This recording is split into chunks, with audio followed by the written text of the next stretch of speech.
Quand on peut faire la caricature de quelqu'un, c'est qu'il s'agit d'un ennemi. Alors, nous trouvons tout de suite les 2 ou 3 traits qui le situent dans l'espace, qui le rendent à la fois reconnaissable et ridicule parce qu'on ne l'aime pas.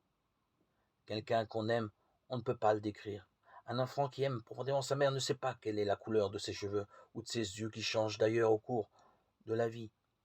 Il a d'elle une image imprécise, d'autant plus profonde et d'autant plus vivante, qui couvre toute la vie de sa mère, à supposer qu'il ait le bonheur de la garder longtemps.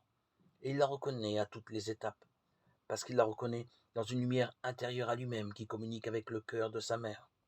C'est cette connaissance-là qui est la vraie connaissance de l'œuvre du monde et de Dieu.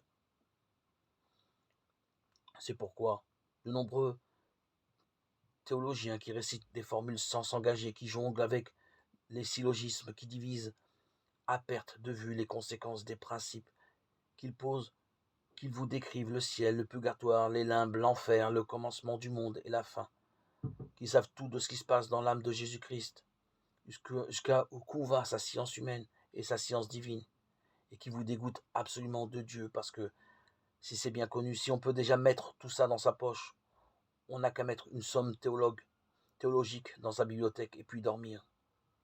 Le jour où on aura envie de savoir où prendre le livre où tout est déjà exposé et écrit, tout devient alors absurde.